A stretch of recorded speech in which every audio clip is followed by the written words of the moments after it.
Wahai sahabatku, kalian pengen tahu sosok calon penghuni surga? Dia pasti akan masuk surga kata Rasulullah. Oh pengen ya Rasulullah? Kalau begitu, besok kalian lihat orang yang duduk di masjid di pojok belakang kanan, bukan sama depannya, di pojok belakang kanan. Rasulullah menunjukkan sebuah tempat di sekitar. Para sahabat penasaran, sopo gitu yang dia masuk surga. Besoknya di tempat yang duduk Rasulullah duduklah seorang bapak tua yang tidak menunjukkan kelebihan apa-apa. Wongnya biasa-biasa aman. Sahabat berpikir mungkin ini orang salah duduk kali itu. Hari kedua masih bapak itu. Sampai hari ketiga masih bapak itu yang duduk di depan Rasulullah calon penghuni surga. Akhirnya sahabat sepakat, inilah orang yang mencapai masuk surga pada Rasulullah. Apa yang dipastikan? Belajar ke bapak tersebut. Apa amalan khususnya kok bisa dia dijamin Rasulullah masuk surga? Diutuslah seorang sahabat bernama Salman Al-Farisi. Pak, boleh nggak saya nginep di rumah bapak? Rumah saya lagi direnovasi gitu. Oh monggo, kata bapak. Monggo, saya hidup sendiri pak. Monggo. Akhirnya sama. Nginep dari rumah bapak tua. Di hari pertama dilihat ibadahnya nggak beda-beda apa-apa. Sholatnya sama, baca Qurannya sama. Sedangkan apa lagi di orang susah gitu. Apa yang berlihatnya? Oh mungkin masih diumpetin. Biarin aja kata nanti saya sampai hari ketiga tidak ada ibadah yang istimewa. Lu kok bisa menjadi masuk surga kayak gitu? Nah akhirnya karena tidak ketemu, Salman ngaku akhirnya, Pak, maaf kemarin saya berbohong. Rumah saya nggak direnovasi, Pak. Rumahnya nggak punya apa direnovasi. Saya ingat di sini ini pertama ingin memberitahukan kabar gembira. Apa kata Rasulullah? Kata Rasulullah, bapak adalah calon penghuni surga. Ya syukur deh kata Rasulullah. Bukan semuanya kayak gitu. Ya, yang kedua, kami pengen tahu Pak, apa amalan khusus bapak yang berbeda dengan kami sehingga Rasulullah mengatakan bapak calon penghuni surga. Kata si bapak, saya nggak tahu.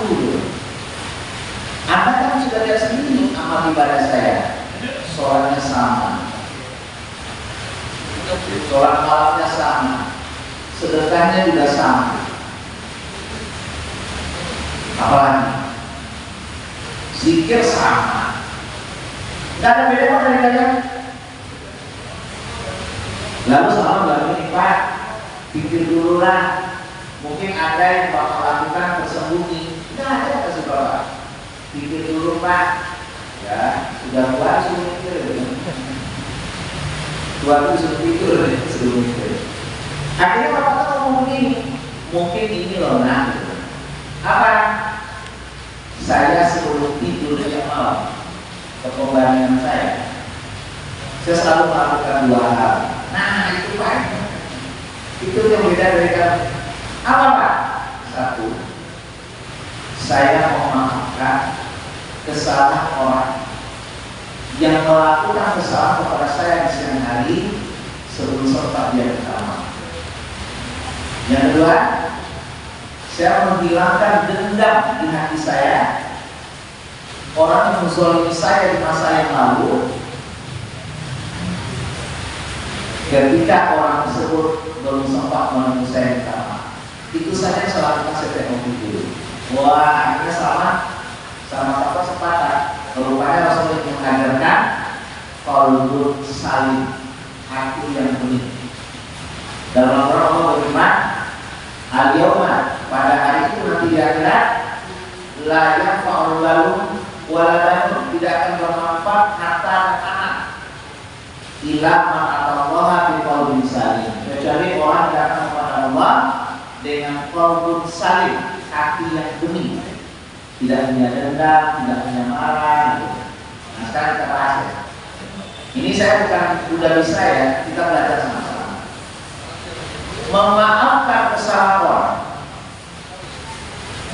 Sebelum orang tersebut minta maaf, ini ciri-ciri warna fina minas.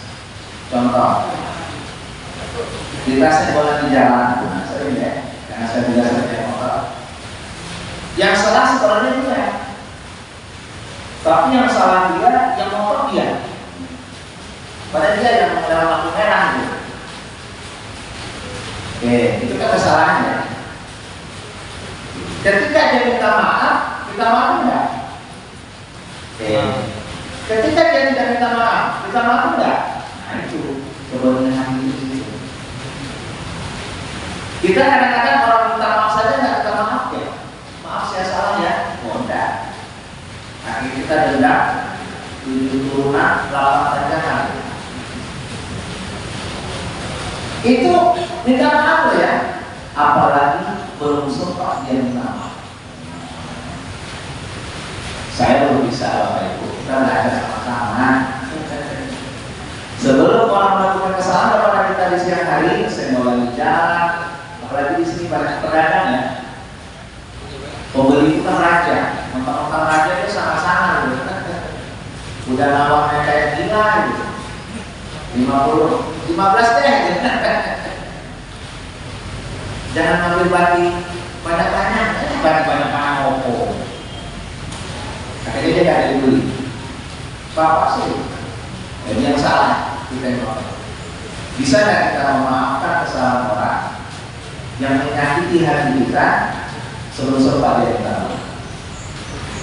Kalau dia bisa, kita kan namanya latihan, usaha bisa. Nah, latihan ya, saya juga, saya masih sulit. Dia minta maaf aja, nggak gua maafin. Dia minta maaf. Tapi hal yang penting harus seperti itu. Jadi kalau saya simpulkan, penghuni surga itu memang di atas rata-rata. Kalau rata-rata biasa. Kalau malam tidur biasa, memang malamnya tidur. Tapi kalau malam dia ibadah itu luar biasa. Nah itu yang mau saudaranya rata-rata itu. Kalau dia punya duit, dapat misalnya warisan mendadak, kakeknya meninggal di kampung, dia kebagian. Lalu dia nyumbang ke masjid DPRD, biasa. Tapi kondisi lagi susah, dia tetap nyumbang, itu luar biasa. Rumahnya terbakar, istrinya sakit, anaknya kabur, motor hilang, susah banget. Tapi masih mau dia menyumbang berinfak ke masjid. Nah, itu luar biasa. Kalau punya duit nyumbang biasa. Ketika hidupnya susah dia masih mau berbagi, itu luar biasa. Ketika orang minta maaf dimaafkan, biasa. Orang tak minta maaf tapi tetap dimaafkan, luar biasa. Itu di atas rata-rata. Itulah penghuni surga, itulah qaulun salim. Yang kedua, menghilangkan dendam dalam hati. Bapak Ibu ya, kita punya masa lalu nih, dendam. Orang itu tahu mana itu hilang. Lalu Allah memberikan kita kesempatan balas dendam. Nah ini yang dulu sudah ada kesempatan balas dendam. Kita malah nggak kesalahannya. Contoh seperti contoh ya. Misalnya kita di trah keluarga kita itu paling miskin. Misalnya kita ada 6 adik kakak. Kita yang paling susah hidupnya, yang paling belangsak itu kita. Suatu hari kita minjem duit sama kakak kita. Kak, boleh pinjam duit kan? Butuh nih buat beli baju sekolah anak. Kakaknya nggak kasih, malah ngajakin kita. Ente pinjam terus kata kakak. Yang kepada dia belum minta bayar. Hobi kok miskin, hobi itu yang lain, main bola, main futsal, masa hobi miskin dulu? Nggak ada pinjam-pinjaman. Tersipu kita.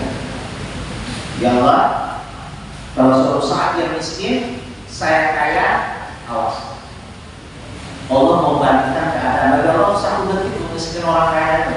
Allah bahkan pabriknya selesai, utang kok. Jangan sombong yang harta ya. Satu detik bisa Allah bilang harta ya. Nah karena tiba-tiba jadi miskin, akhirnya tadi jadi kaya. Mungkin dia membuat kaki kali gede ya, dijual, makan dulu. Nah kakaknya datang pinjam duit. Dek, boleh nggak kakak pinjam duit? Lagi butuh banget nih. Ingat memori lama ya. Kalau itu siap, ada putih di sini. Dulu saya dihina sama kakak saya. Kesempatan nggak ada dendam? Kesempatan. Kopi istri, kopi main hujan-hujanan no. Marah ya, bisa membalas dendam itu. Marah banget itu. Tapi orang bertakwa, ketika kesempatan balas dendam datang, maafkanlah kesalahan musuh kita. Kita di kampung nih, mau bikin KTP, Pak RT orangnya resek gitu. Dia nggak suka sama keluarga kita, dipersulit sama Pak RT. Pak, apa Pak RT? Salah KTP nambah, apalagi sih Pak? Kan sudah banyak salahnya Pak. Mau KTP nggak kata Pak RT? Nyolong KTP dulu. Apalagi salahnya Pak? Siapkan surat-surat tanah. Apa hubungannya sama KTP nggak itu? Ente mau KTP nggak kata Pak RT? Apalagi Pak? Surat nikah kakek nenek udah meninggal mamanya. Mau KTP nggak kata Pak RT? Nyolong KTP. Dendam kita. Awas suatu saat saya jadi RT, dia jadi warga. Ngomong dengan keadaan RT lama jadi warga, yang dia jadi RT. RT lama ngurus KTP lagi. Kesempatan banget enggak? RT kumpulkan surat-surat tanah, surat nikah kakek nenek. Marah tidak bisa bersendak, kapok itu. Tapi orang bertakwa diajarkan dalam Al-Quran, ketika kesempatan bersendak datang, maafkan orang yang menzolim kita. Dulu kita waktu di SMA dizolimi sama teman kita, sepatu kita pakai diumpetin, tas kita dilempar ke sungai, dizolimi sama teman-teman kita. Kalau kita jadi Kapolda, bintang 2, kita buka daftar kita. Siapa orang menzolimi saya dulu? Seharusnya ketika kekuasaan sudah di tangan, maafkanlah orang menzolimi kita. Rasulullah kurang apa disakiti di Mekah ya, mau dibunuh lah, dilempar batu, diusir Rasulullah dari Mekah, tanah kelahiran. Sedih ya kita keluar dari tanah kelahiran, jadi usir. Kalau saya kan nggak diusir, saya pengen diusir dari mana? Tahun 10 Hijriah Rasulullah datang dengan 12.000 pasukan, menggigil orang Mekah semuanya. Orang Badar, orang Uhud, orang Khandaq, mereka berani melawan Rasulullah. Tahun 8 Hijriah Rasulullah datang dengan 12.000 pasukan, menggigil orang Mekah. Waduh, mati dah. Kita akan dipancung sama Muhammad satu-satu. Hazal yaumul malhamah. Apa kata Rasulullah? Tidak. Hazal yaumul malhamah. Ini hari kasih sayang kata Rasulullah. Izhabu fa'antum tulaku. Pergilah kalian, tinggalkan orang Mekah. Kecuali yang beriman kepada Allah. Padahal Rasulullah kalau mau mancung, kapan boleh menggigil? Tinggal kita lagi palanya satu-satu. Tapi Nabi diajarkan memaafkan kesalahan orang ketika kesempatan bersenang datang. Nabi Yusuf juga begitu deh. Nabi Yusuf, Nabi yang paling ganteng kayaknya ya. Keturunan Nabi Yusuf itu banyaknya di Rusia bagian selatan dulu, Uzbekistan. Dulu teman-teman saya kuliah, orang-orang sana itu kulitnya berunik-unik. Yang laki-laki juga ganteng-ganteng. Uzbekistan, Kazakhstan, yang berbatasan dengan Cina bagian utara itu, provinsi Xiamen. Itu kulitnya itu kayaknya rata, itu gak ada kompor kulitnya. Itu Nabi Yusuf kayaknya boleh. Kulitnya mulus, nyamuk aja nempel ke kasar. Sakit tulisnya kulitnya. Nabi Yusuf dizolimi oleh saudaranya, dicemplungin ke dalam sumur 7 hari 7 malam. Bapak bayangkan, anak 9 tahun, 9 tahun sebenarnya, dimasukkan ke dalam sumur 7 hari 7 malam. Kalau kita lewat ya, nggak ada makanan, nggak ada minuman, 7 hari 7 malam udah. Nabi Yusuf cuma makan belum gitu, belum sumur. Kebetulan sumurnya kering, nggak ada air. Memang niat mereka ingin membunuh Nabi Yusuf karena diri, karena bapaknya terlalu sayang, terlalu ya wajar lah. Yusuf itu kan anak yang ibunya meninggal. Nabi Yakub punya istri 4, terakhir namanya Rohel. Rohel itulah ibunya Yusuf dan Bunyamin. Meninggal kalau mereka Bunyamin, ya wajar Nabi Yusuf dan Nabi Yakub ada perhatian kepada Nabi Yusuf. Saudaranya iri, dikipasin sama setan. Nah, cerita berlanjut. Nabi Yusuf menjadi menteri pada saat itu, menteri perbendaharaan negara. Terus kamu jaga tadi, ekonominya dari. Suatu hari, saudaranya datang kepada Nabi Yusuf minta bantuan. Pak Menteri, yang tak tahu kalau Pak Menteri itu adalah adiknya dulu yang mereka cemplungi ke dalam sumur. Ya, dikira mau meninggal, meninggoy bahasa kita, meninggoy. Dikira sudah meninggoy. Ternyata Allah berkata, Nabi Yusuf jadi menteri. Pak Menteri, Nabi Yusuf tahu saudaranya itu. Pak Menteri, tolonglah kami, negeri kami lagi miskin. Utang aja 7.000 triliun. Miskin Pak, kayak gitu. Terima kasih kamu negeri. Negeri namanya Pak Anda. Bantulah kami Pak Menteri. Kalau Nabi Yusuf pengen balas dendam, kenapa? Oh, minta bantu. Bisa aja Nabi Yusuf ngomong ini. Oke, saya bantu kalian. Tapi dengan satu syarat apa? Kalian yang perlu dulu ke sumur 5 hari 5 malam saja. Kempot itu. Tapi nanti diajarkan ketika kekuasaan sudah di tangan orang rumah, kita kuat maafkan kesalahan yang pernah menzolimi kita. Gampang? Enggak gampang. Coba ini ciri orang bertakwa ya. Saya pernah juga sih dizolimi orang masih datang saya. Nah, contoh ini kalau di kampus saya dulu masih jadi dosen baru, dikasih ngajar siang jam 1 jam 2, itu kan jam rawan kita ngatur, mahasiswa juga ngatur kan. Ada dendam saya, awas nanti kalau saya jadi ketua jurusan saya balas ya. Kenapa saya nggak jadi ketua jurusan? Nggak jadi balas ya? Nggak jadi ketua jurusan. Kalaupun saya jadi ketua jurusan, insya Allah saya tidak akan berbeda. Bu, ibu jangan khawatir.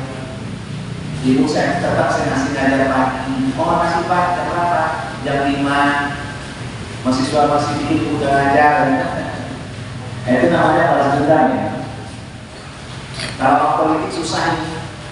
Orang politik itu jegal hantam-hantam. Kalau nggak ada hantam itu jangan orang di rumah. Ini konteksnya. Membersihkan hati. Jadi hari ini kita belajar 2 hal. Ingat 2, lupakan 2. Apa yang kita ingat? Ingat kebaikan orang kepada kita, ucapkan terima kasih. Kalau ada kebaikan. Apa yang kita ingat?